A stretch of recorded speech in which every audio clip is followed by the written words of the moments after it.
Hi guys, it's Roger here. Welcome back to my channel. Well, today it's a very special day. We've got a birthday coming up tomorrow. It's for my lovely wife, and it's a very special birthday. She's going to be, and it's something that she really likes. She enjoyed this so much when we were on holiday in Portugal. It's what I'd like to call a Portuguese pastry. It's called Pastel De Nata. All custard tarts to you and me. It's a very lovely pastry, and it's simple to make. You can all make it. Give it a go yourself. These are a few ingredients. We're going to need 1 whole egg and 2 egg yolks, some golden caster sugar, some corn flour, some puff pastry, and vanilla extract, and about a pint of whole milk. Don't worry about the quantities, guys. I'll be showing you all these quantities as we go through the recipe. So we're going to start with this pan, into which goes 1 egg and 2 egg yolks. I always separate the white from the eggs like this. I don't do any faffing about. Just give it a little jiggle between your fingers and job done. In we go with egg number 2. Do exactly the same thing. How easy is that? Oh, a little bit of shell in there. We'll get that out. Then here we go with 90 grams of golden caster sugar, 2 tablespoons of corn flour, and then we start to mix. Bringing these ingredients nicely together. Pour in the milk very gently, a little bit at a time. Now the idea, guys, is you might ask yourself, well, why is he putting corn flour in there? Well, to be truthful, what it's going to do is stabilise this delicious custard that we're making. Now we've put the pan on the hob, medium heat, and we're going to stir this as it warms through and it starts to thicken. So when it's thickened like this, like proper custard, we'll take it off of the heat. Pour in 2 teaspoons of our vanilla extract. Gives this a good mix in.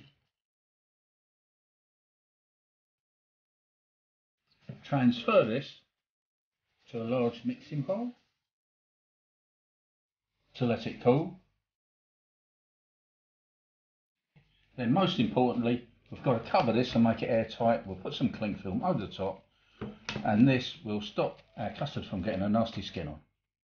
So now we take our muffin tin, and we've got to grease this. Well, I won't say grease, I don't like that word, but we're going to coat this in butter so that our patisseries do not stick. Oh, that sounds posh, doesn't it? Now, after we've done all of these, we can carry on with the next part of our project, which is the pastry. So here we go, with our lovely puff pastry that I've bought. I haven't made myself, but there you go, that's another story. Now, what I want to do is fold this in half. I want to double up the thickness, if you know what I mean. So do that very carefully. And just snip off this bit of paper that we don't need it anymore. So away that goes.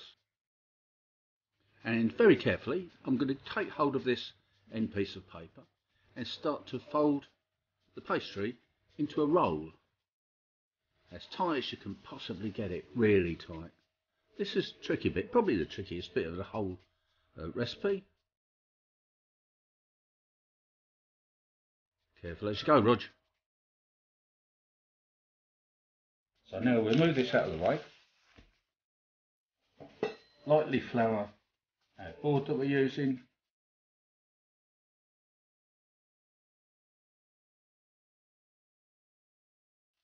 Put this roll back. Now what we want to do is to cut this into 12 pieces. Best way to do that is cut that in the middle. Like that.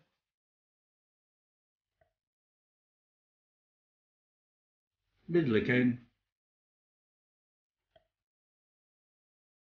and then cut each one of these into 3 pieces like that.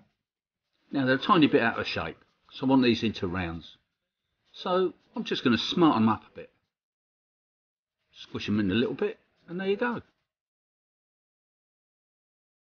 Flour the rolling pin, put these little rounds back on the flour, and we're going to flatten them out. We want these Not too thin, but you know, they've got to be thin enough and big enough to fit in our muffin tin.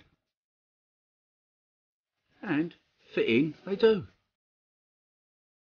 After a little bit of trial and error, we'll squish those in nice and tight, get them to fit neatly around the edge. It doesn't matter if they hang over the top a little bit, just makes them a little bit more rustic, if you like.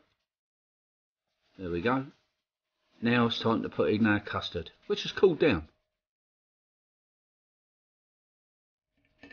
Spoon this in. You don't need too much of this, guys, and if it looks a little bit lumpy bumpy, don't worry about that, because as soon as it goes in the oven and gets a bit of heat, it'll level itself off. There we are. Perfecti mungo. Time for the oven. Gas mark 5 for about 25 minutes.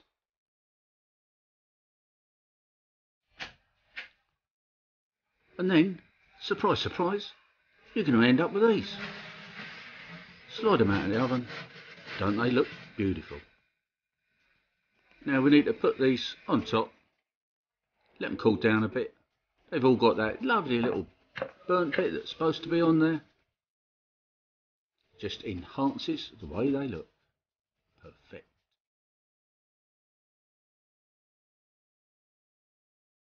So we're going to put them on a plate, makes them look better, on an authentic Portuguese tablecloth, no less.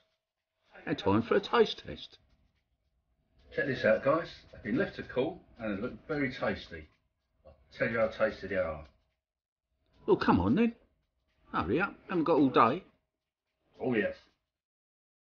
Just what I expected. Perfectly cooked. I love these Pastel De Nata. They're so tasty. We had these when we were in Portugal. Check out the flag behind me. Nothing like being authentic, is there? So, thanks for watching this latest video of mine. If you're not subscribed, please subscribe to my channel. And yeah, I'm going to finish this off. See you all again next time. Bye.